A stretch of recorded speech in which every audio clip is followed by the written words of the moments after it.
Text book ले लेते ले दे. Okay, good morning everyone.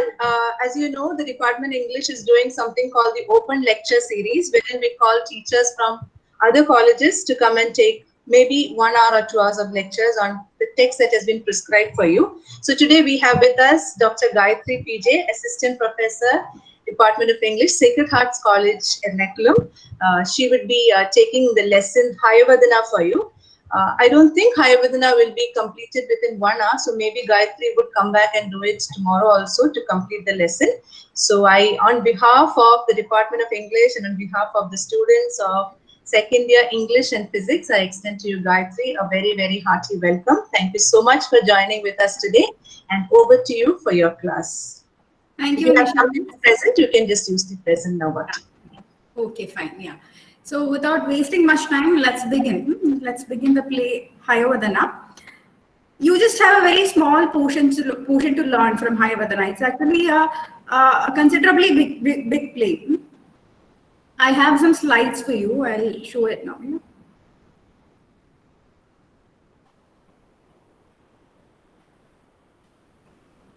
Can you see the slide? No. You cannot.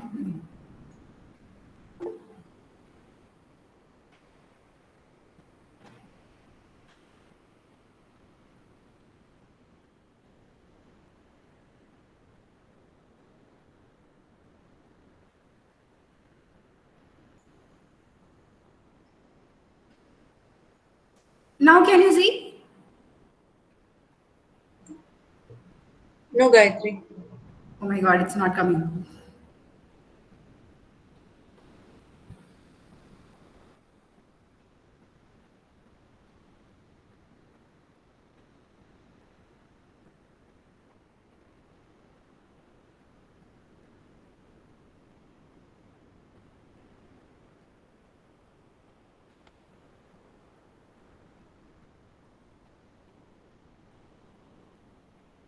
Is it visible?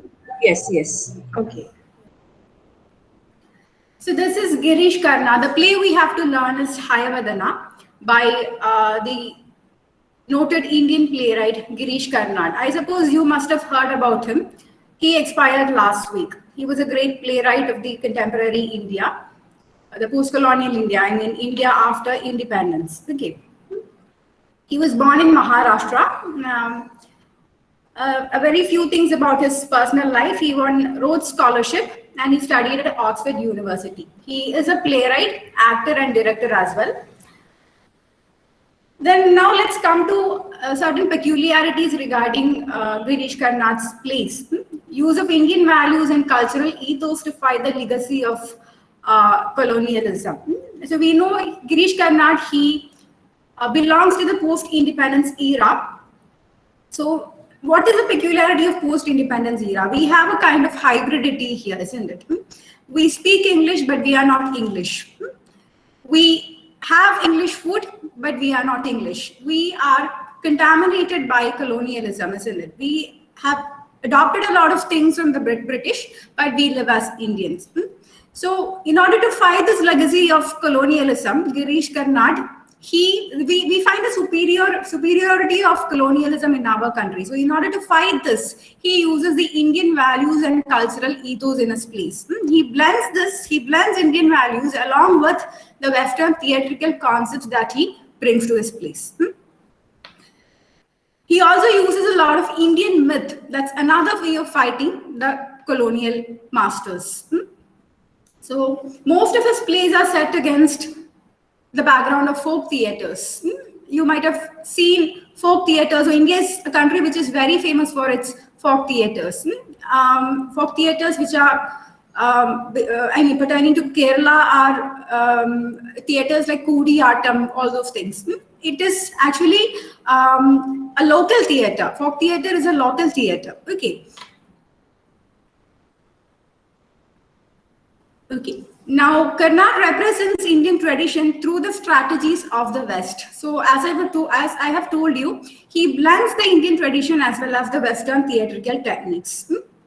So, this is an attempt of Karnad to subvert the superiority of the West. We always think that West is the superior. They are the colonial masters, isn't it?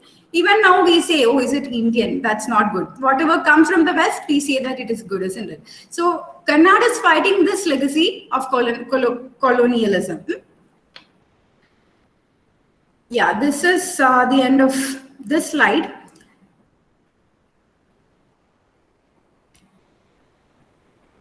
It's only about Girish Karnad, okay?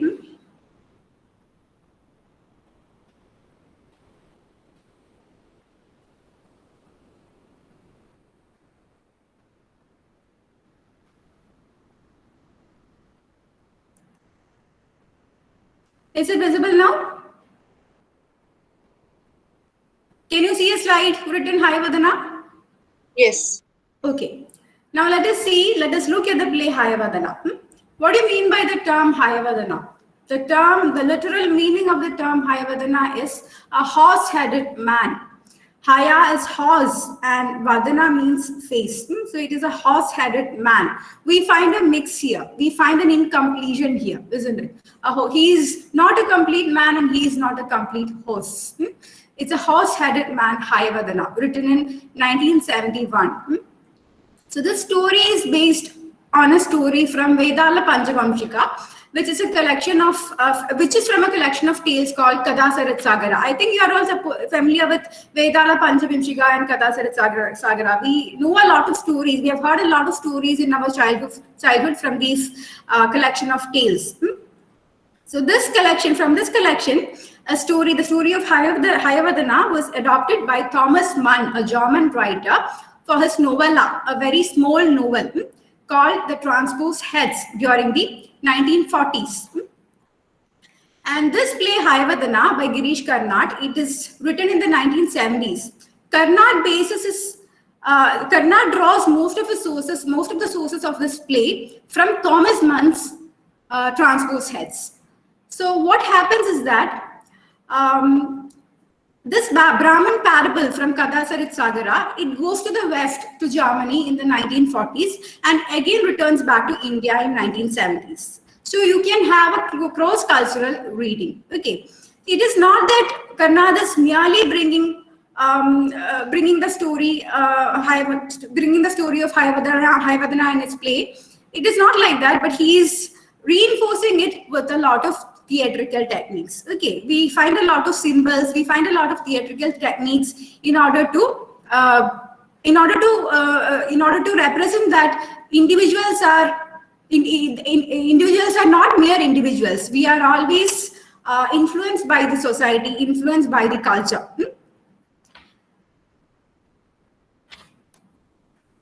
Okay. Now let us come to some theatrical aspects that we see in Hayavadana.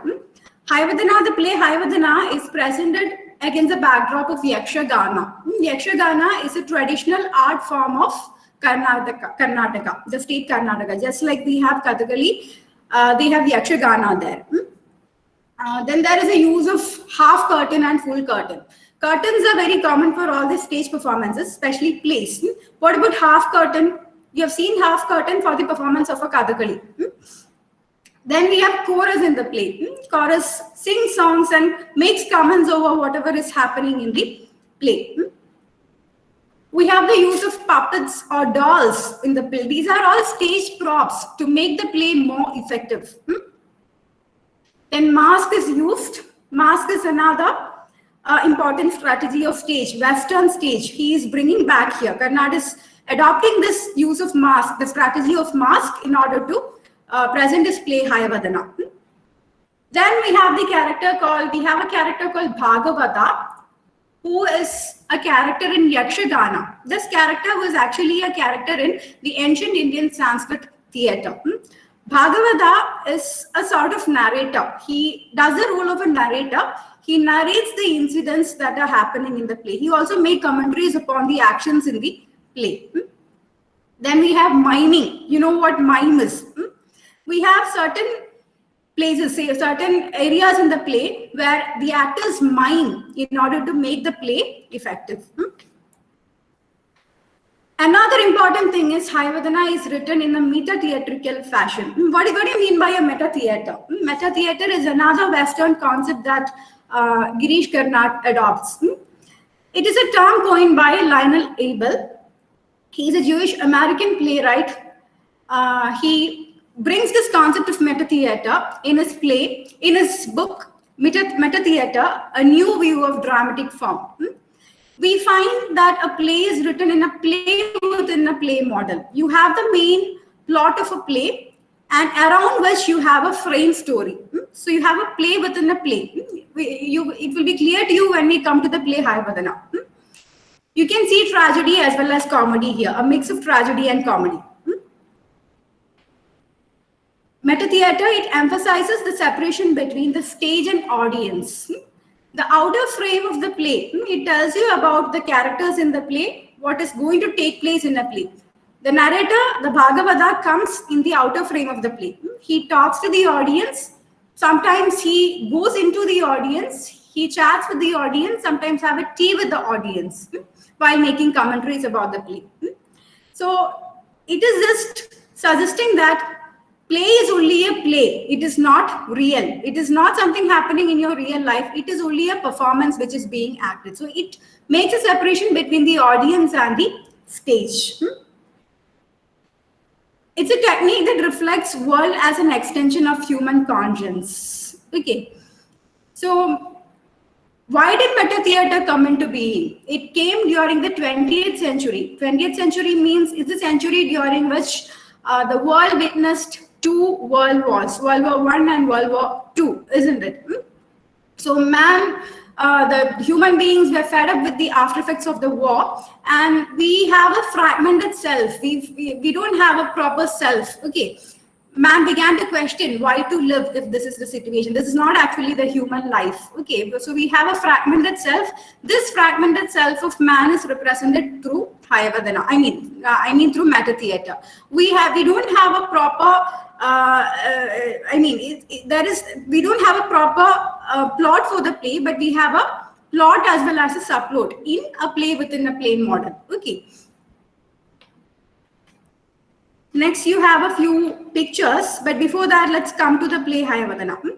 I'll just tell you the summary of the play Hayavadana.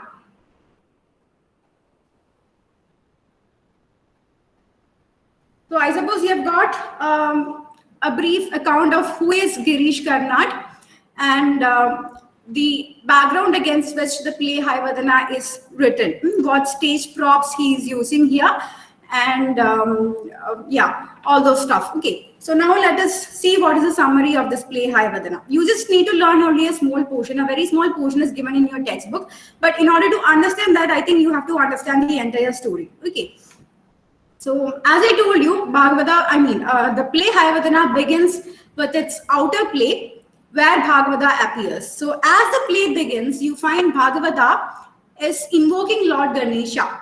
When do we invoke Lord Ganesha? Before we begin anything, before we enter into a new venture, it is a practice in the Indian society in order to invoke Lord Ganesha. Lord Ganesha, we know he has an imperfect figure, isn't it? His figure is not complete. He is a elephant-headed god. He has the head of a god and body of a human being. So he is actually an embodiment of incompletion. So I'm quoting from the text Hayavadana. Bhagavata says, the destroyer of incompleteness is evoked in order to remove all the obstacles in the coming ventures. So as the play begins, for the smooth running of the play, Bhagavata is invoking Lord Ganesha. As he invokes, after the invocation, he also introduces to the audience the characters, the major characters of the play. We have three major characters in the play, the heroine Padmini and two heroes, Kapila and Devdatta. Okay, so Bhagavata is talking to the audience regarding these characters. So while he was talking to the audience, Hayavadana appears on the stage, the horse-headed man. And Bhagavata was so much surprised to see this horse-headed man, this bizarre creature. So he asks, who are you? Then Hayavadana, he begins to tell his story. He is a son of a princess and a Gandharva. He says, My mother, the princess, she once fell in love with a white horse. And they got married. And after some time, Hayavadana was born to this princess, a horse-headed man, the son of a white horse, a stallion, and the princess. But what happened was that after 15 years of married life, this white horse, it changed into a beautiful Gandharva. And this Gandharva, he says to the princess that, actually, I am a Gandharva. I became a horse, I became a white stallion out of a curse. And he says that it is time for me to return to my heavenly abode. Gandharvas come from heaven, isn't it? So it is time for me to return now. You can accompany me to heaven, you are my wife. But the princess says, no, I don't want to come with you. I just want to live with the horse. I don't want to live with the Gandharva. She refuses to go. And the Gandharva, he curses the princess to become a horse. She turns into a horse and she runs away. And Gandharva, he returns to his heavenly abode. And finally, their child, the horse-headed man, Hayavadana, remains. So Hayavadana is in a search for completion. He is neither a human being nor a horse, isn't it? So he either wants to become a human being or a complete horse. So he is striving to attain completion. And while he was roaming around for completion, he meets Bhagavata. So this is the story of Hayavadana. So Bhagavata tells him, Bhagavata, he feels very pathetic hearing the story of Hayavadana. He tells that you can do one thing, you can visit the Kali temple at Chitrakoot. Kali will spare you out of your curse. So Hayavadana, he soon goes to Kali temple. He leaves. Hayavadana leaves the place, he leaves the stage, and Bhagavata tells the audience regarding the play. He reports to the audience regarding the marriage of Padmini and Devadatta, and Padmini is pregnant now. So we have the main characters now. So the outer layer of the play is over. Bhagavata leaves the stage. Hayavadana also leaves the stage. Both these characters, Bhagavata and Hayavadana, they come at the outer layer of the play. Now on the stage, we have the major characters, Padmini, Devadatta, and Kapila. Okay. So Padmini and Devadatta, they are husband and wife. Kapila is a very good friend of Devadatta. Karna tells in the play, they are one body and one heart. They are so much close to each other. So Devadatta, he is a very learned Brahmin. He is the son of a learned Brahmin called Vidyasagara. Kapila, he is not a learned man, but he is a man of a good build. He has a very strong build. He has a tremendous strength. He is a boxing champion always. So these are the differences between the two friends. All three of them, they live in the city of Dharmapura. Okay, so this is the beginning of the real play. They are planning, all the three friends, they are planning for a trip to Ujjain. So as Kapila is very strong, he is driving the cart, the bullock cart. So on the way, they stop in between. They stop in between to visit a Kali temple. So Devadatta says, I'm not coming, both of you can go. What happens in between the journey is that Padmini, she becomes so much attracted to the strong build of Kapila. So as they reach Kali temple, Devadatta says, I'm not coming, both of you can go and visit Kali temple. So Kapila and Padmini, they go to the Kali temple, and as they return, they find that Devadatta is missing. So Devadatta has now gone to the Kali temple. And what he does is that he has once promised that he would sacrifice himself because he got Padmini. He loved Padmini very much. So he prayed to Kali that if I get Padmini, I would sacrifice myself. So Devadatta is now in the Kali temple and he beheads himself. He says, I'm so much obliged to Kali. I have a lot of gratitude to you. You have given me Padmini. So I am beheading myself. So he dies. Devadatta dies. So when Kapila and Padmini, when they came to know that Devadatta is missing, Kapila, he goes back to the Kali temple in search of Devadatta. He reaches Kali temple and finds that Devadatta is dead. So he becomes very much worried. He lost his good friend, isn't it? So what Kapila does is he also beheads himself. He cannot live without Devadatta. So it's been a while that both the friends are missing. So Padmini, she herself go to the Kali temple searching for the friends. When she reaches Kali temple, she finds that both the friends are dead. Her husband Devadatta as well as Kapila, both of them are dead. They have beheaded themselves. She sees the separated head and bodies.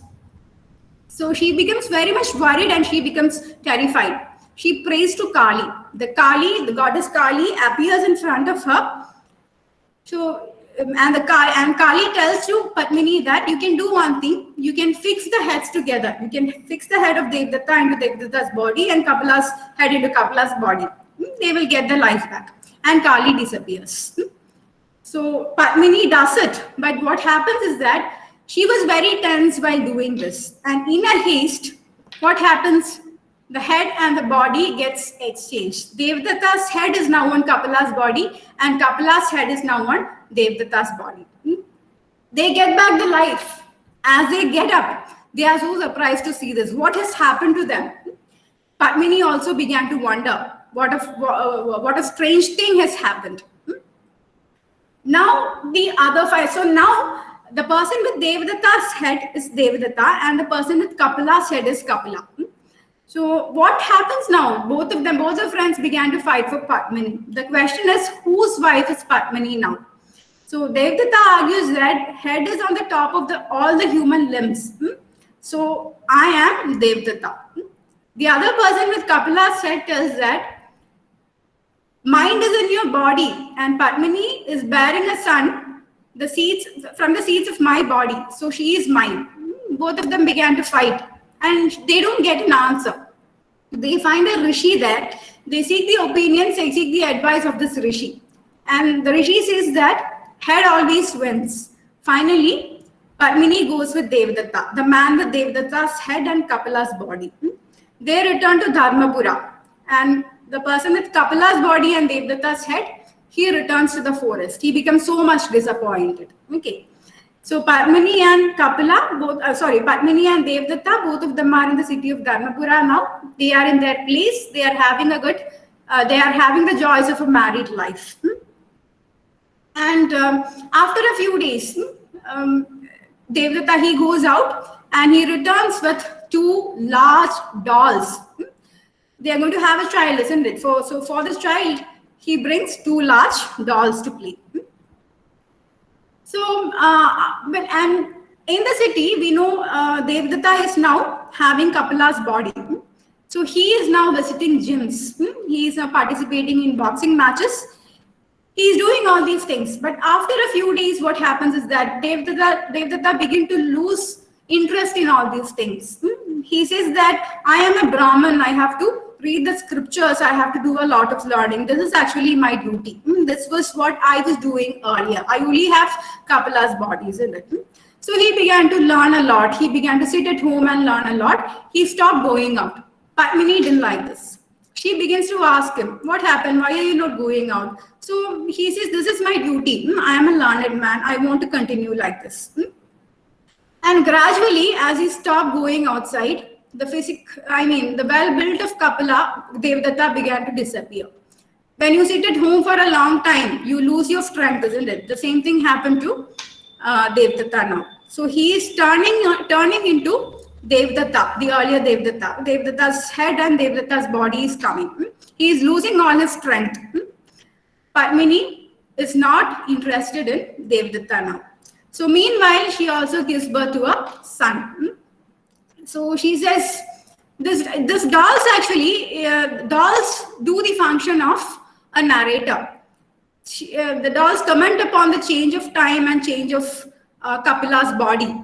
The man with Kapila's body and Devdatta's head. His body is now changing as he is full-time sitting at home and learning.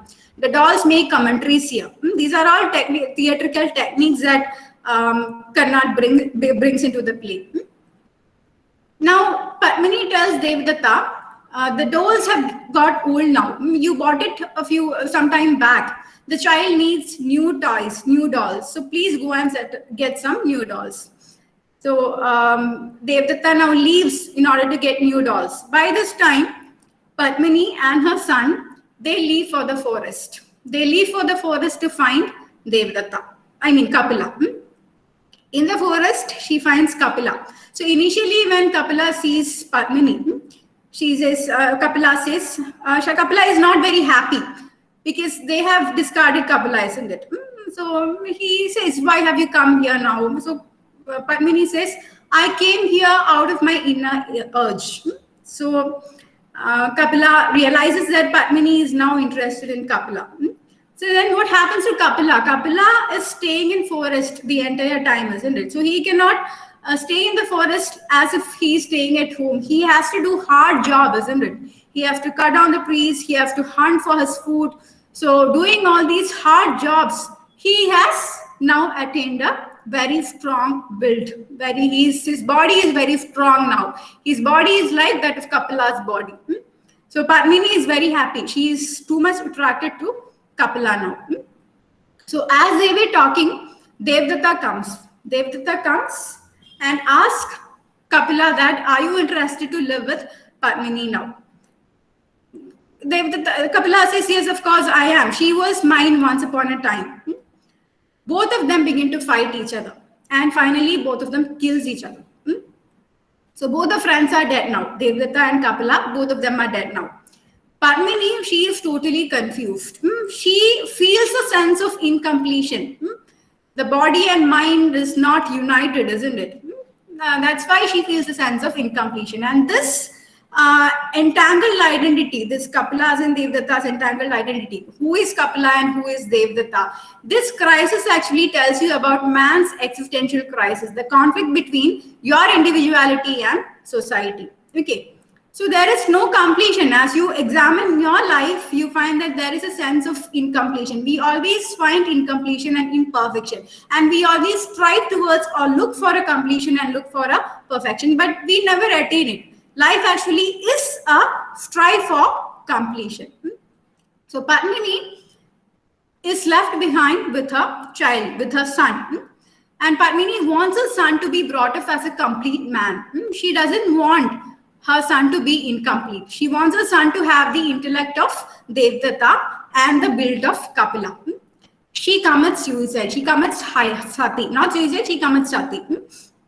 Okay, now the child is left behind. The child is now in the forest and he is brought up by the hunters in the forest till he attains the age of 5. Now the major plot is over. Major plot of the play is over. In between the play, you have the chorus, a singing chorus who sings, and these songs are commentaries upon the plays. Why should love stick to the same body and all those stuff? So these are all commentaries regarding the play. When you go through it, you will understand. In the portion, the portion that you have to learn in your textbook, it has a very small portion of song here. You will understand how chorus is doing the role of a narrator here.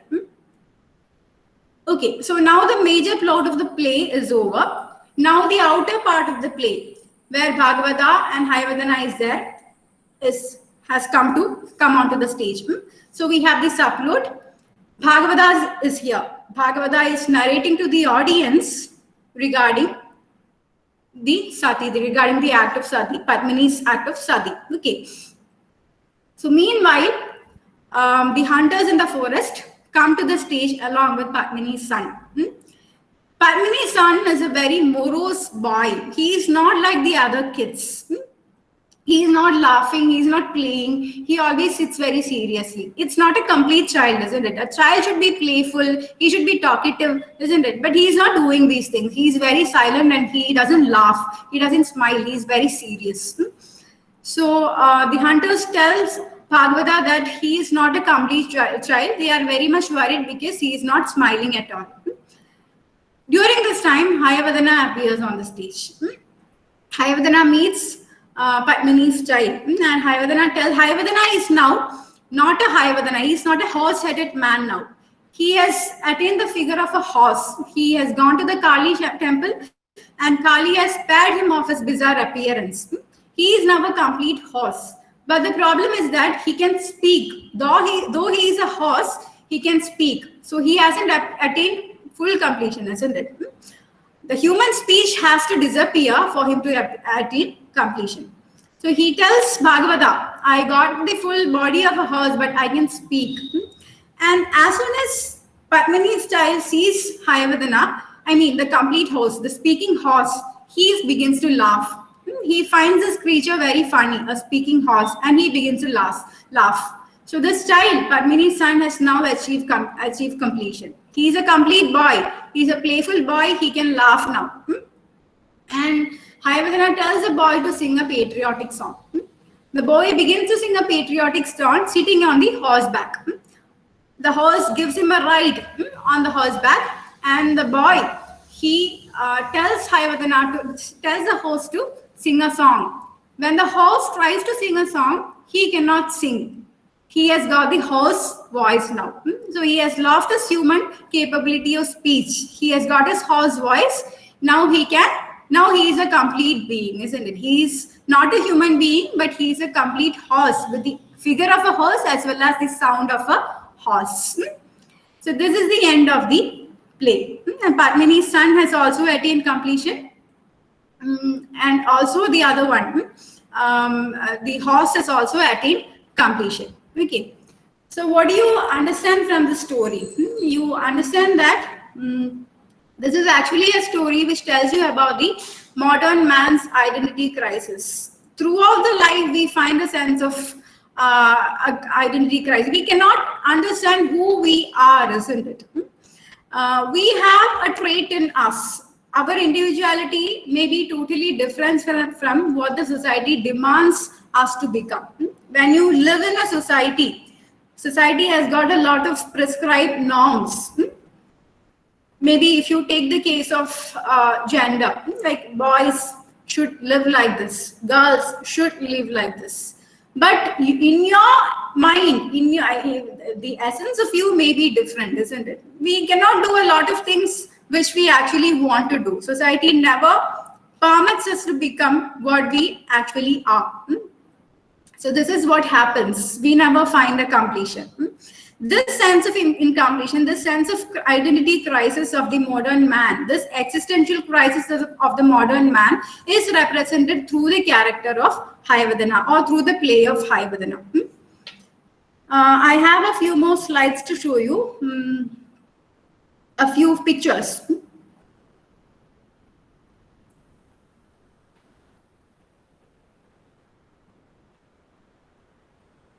You can see Hayavadana's picture here, a horse-headed man. You can also see the half curtain. This is the two friends, Devadatta and Kapila and Padmini. This is a cart. You can see two bullocks here. Two actors have dressed as the bulls. Okay. And the man driving the bull is Kapila. Devadatta and Padmini can be seen behind him. These are the masks. When Devadatta becomes Kapila and Kapila becomes Devadatta, they exchange the mask during the performance. This is the chorus singing. Ma'am? Yes, please tell me. No, ma'am, we are not able to see the pictures which you are telling. You cannot see the slide. No. You didn't see any of the slides? No.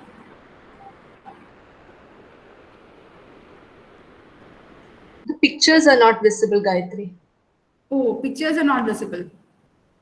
A slide is visible. Only the pictures are not visible. Yeah, slide is visible. Okay, then I think I'll do something. I'll send you the slides. Is that enough? Yes. Okay, fine. So did you understand the play Hayavadana? Another reading of the play Hayavadana is that I told you Girish Karnad is a post-colonial Indian playwright. He comes after the independence. Though he was born before independence, he is a playwright of the post-independence period in India. So post-independence period in India, what we are now is a hybrid era. I told you in the initial part of the class that we are all living a hybrid life. We are neither Indians and nor British, isn't it? We speak English, but we are not English. We have adopted a lot of English lifestyles, but we are not English. We have a hybrid identity. We are a mix. So this figure of Hayavadana, a horse-headed man, represents this hybrid identity of a post-colonial man.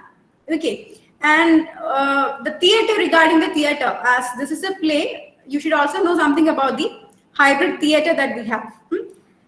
When you speak about the Indian theater, we have the traditional Indian theater, which is prevalent during centuries back. Okay, now it is not there. Sanskrit theater is not there. You might have heard about Abhijnana Shakuntalam, Kalidasa, Kumara Sambhava, Bhasa, all those playwrights and the renowned plays. They are no more. Sanskrit theater is no more in India.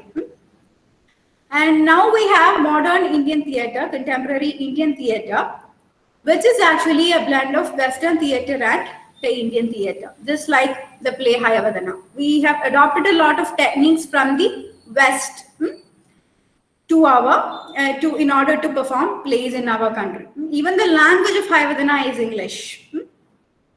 So there is a mix, there is a hybrid, there is a hybridity for the contemporary Indian theater. So towards the end of the play, there is attainment of completion. Hayavadana as well as Padmini's style, they are complete figures now, isn't it? Boy is a complete boy and horse is a complete horse. So when Karnad portrays this attainment of completion, he is actually supposing that our Indian theater will also attain a completion somehow in future. Maybe the completion is a blend of West and the Indian. That is the completion. You cannot revive back the ancient Sanskrit theater because we are all hybrid now. Okay, so this happens to be the completion, a blend of West and the Indian. Okay, so this is all the plays about. Did you understand? Aaron, did you understand?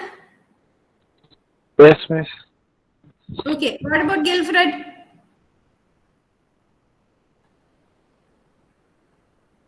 Gilfred is not here. Yes, miss. I understood. Okay, what about Anila? Yes, miss. And What about Megha? Yes, ma'am. Christina? yes, miss. Okay, so this is the summary of the play and the background of the play. I will share the slides with you so you can see the pictures and the points in the slides. Okay, do you have any questions?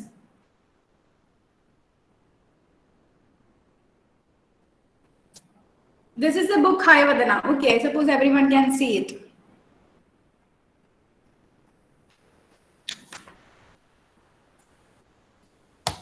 Okay, in your book, in the textbook literature and as identity, only a very small portion is to be learned. You can see Padmini and Devadatta and Kapila, they are on the way to Kali temple. Okay, they are on the way to Kali temple. The friends are beheaded and Padmini is at Kali temple in order to find what has happened to the friends. She finds the dead bodies of both the friends.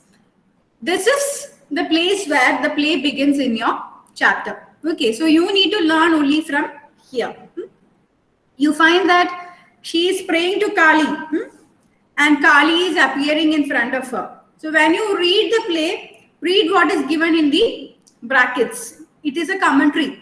It is a background of the, because you are not seeing the play, you cannot know what exactly is happening.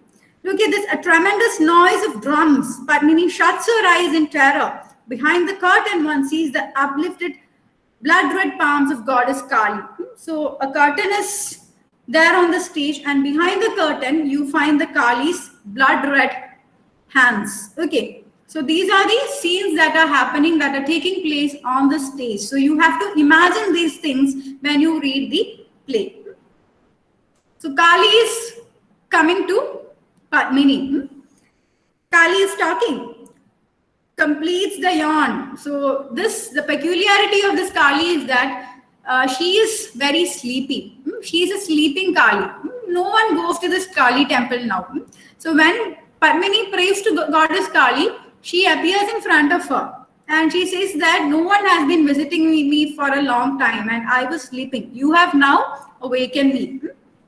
She says, all right, open your eyes and be quick. Don't waste time. So she says, please tell me what do you want? I don't have time. I'm falling asleep. Tell me what do you want? Padmini tells about the need. What is the need? She wants a friends back, isn't it? Devdutta and Kapila. She tells what she needs, and Kali tells her that, okay, you can do one thing, you can fix the head and body together. So Padmini also tells Kali, why have you done this? We know that there is a supernatural intervention behind everything is happening in the world. So if someone is going to die, God has decided it. That is what most of us believes. That is what Padmini believes. Okay. So Padmini says, you know that Devdatta is going to die. You already knew it. Then why didn't you stop him from doing it? You know that Kapila was going to die. Then why did you stop Kapila from doing it? She was complaining about these things. So Kali was so much surprised that this lady Padmini is questioning her. So she says everything is over. Both the friends have now committed, as you said, they have beheaded themselves. So do one thing. You can fix the heads back. You will get the life back. Your husband as well as the friends will be coming back to life. Padmini does as what Kali instructs her, and you know what happens. Kapila gets Devdatta's head, and Devdatta gets Kapila's head. So this is what happens. Okay. Is it time for the class to get over?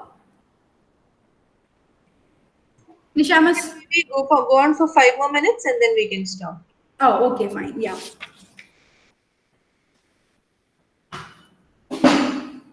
So Kali is addressed as mother here. Padmini says, Mother Kali.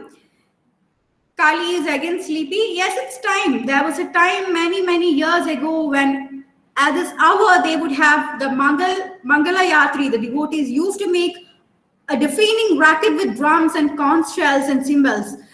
So I used to be wide awake around now. I have lost the habit. So look at what Kali is telling. Kali, we are describing Kali here. Kali is telling, I'm so sleepy. It is not a practice of me to appear in front of the devotees. No one comes here. But there was a time when a lot of festivals happened here, like Mangala Ratri. It's a festival. The devotees would come here and they would use drums and conch shells. We had a lot of noise. We had a lot of festive season, festive mood. During those times, I was actually awake. I used to bless a lot of devotees. So this Kali is very famous for blessing the devotees with whatever they want. That is why Bhagavata in the beginning of the play sends Hayavadana to the Kali at Chitrapur. He says that the Kali will definitely spare you out of your curse. Okay. Okay. So Padmini says, save me, mother. I told you, but Kali is represented as mother here, Mother Kali. I've done that already. Do you call this saving? Mother of all nature. I can't show my face to anyone in the world. I can't. So Kali says, I have already saved you. I am saving all my devotees. So Padmini says, no, is this what you call you have saved me? You have taken the life of my husband Devdatta as well as his friend Kapila. Is this the way you save me? They have a lot of conversations with each other. Yeah, Kali says, yes, you have said that once. No need to repeat yourself. Now do as I tell you. Put these heads back properly. Attach them to their bodies and then press that sword on their necks. They will come up alive. Is that enough? So Kali is telling her to fix the heads back. Mother, you are our breath. You are our bread and water. Kali, skip it. Do as I told you quickly. I'm collapsing with sleep. So look at this strange character of the Kali. She is telling you. So when she tells Padmini to fix back the heads, Padmini is thanking her. She says, Mother, you are our bread. You are our breath. You are everything to us. So when she praises Kali, Kali says, stop. Now you can stop whatever you are telling. I don't want to listen to these things. I don't have time. I am falling asleep. I want to sleep now. So do as whatever I have told you. Padmini, may I ask a question? If it's not too long. So Padmini says, if it is not too long, if you are not in a hurry to live, I have a question to you. Yeah, can there ever be anything you already don't know, mother? The past and the future are mere specks in your palm. So this is what I told you earlier. Padmini is now questioning Kali. If you know everything, why didn't you stop Kapila and Devdutta from doing these things? The past and the future are already there in your hand. You know what is the past, you know what is the future. Then why didn't you stop Devdatta when he came here?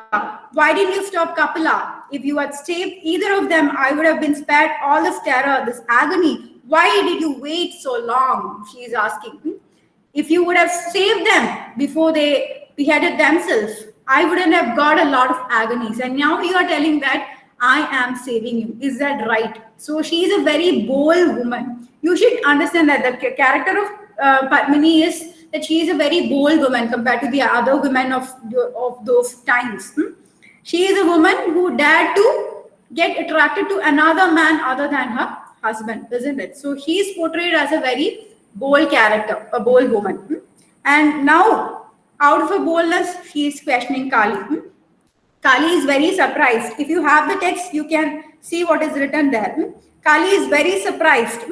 Is that all you can think of now? Padmini, mother, I have never seen anyone like you, mother. So even the Kali is so much surprised to see Padmini asking her these questions. How could one possibly hide anything from you, mother? Kali, that's true enough, Padmini. Then why did you stop them? Why didn't you stop them? Kali, actually, if it hadn't been that I was so sleepy, I would have thrown them out of my scarf of their necks. So she says, actually, I was very sleepy. I was sleeping, that's why. If I was not a sleeping Kali, definitely I would have saved them. I wouldn't have permitted them to do this. So Padmini again asked, but why? Kali, the rascals, they were lying to their last breaths. That fellow Devdatta, he had once promised his head to Rudra and his arms to me. So what promise Devdatta has made once upon a time in order to get Padmini was that he promised to give his head to Rudra, another god, and his arms to Kali. This was the promise that he made. Think of it, head to him and arms to me. Then because if you insisted on going to the Rudra temple, he comes here and offers his head. So he says, look at what Devdatta has done. He has offered his head to Rudra and only arms to me. It shows the importance of head in your human body. Okay, Kali only got the arms, not the head. Kali didn't like this. And he says, once he offered it, in order to get Padmini. And it's been quite a long time since they get married. And Devdatta didn't visit Kali, isn't it? He only visited Kali on the way to Ujjain. And initially he didn't visit. He was not willing to visit. He only sent Kapila and Padmini to Kali temple. This is what angered Kali. Kali didn't like this. Nobly too wants to keep his word. He says no other reason. So he is a man who is actually he doesn't keep his word properly. Yes, of course he has kept the word by beheading himself, but he could have come early. Then this Kapila died right in front of me, but for his friend, mind you, didn't even have the courtesy to refer to me. And look at Kapila, his friend. Look at what he has done. He sacrificed himself for his friend, not for me. He didn't even refer to my name. And what lies says he is dying for friendship. He is not dying for Kali, he is only dying for friendship. He must have known perfectly well he would be accused of killing Devdatta for you. Do you think he wouldn't have grabbed you if it hadn't been for that fear? But till his last breath, oh my friend, my dear, my brother. So no one was actually bothered about you. The friends, Kapila has died for Devdatta. And what about Devdatta? Devdatta wants Padmini, and for that he has sacrificed himself. So what about Padmini? Padmini is not with her once he is gone, once Devdatta is dead, isn't it? So these are the things which is going on, and Kali doesn't like all these things. You only spoke the truth. Padmini, it's all your grace, mother. Miss, is it time? Yes, Gayatri, I think we can stop for now. Okay. I have some more portions to complete as well as the question answers remain. We will do it tomorrow. All right. Tomorrow, 12:30. 12:30. Okay. Okay. Thank you, Gayatri. So we'll see you tomorrow then. See you Thank you. tomorrow. Everyone. Yeah. Bye. Thank you.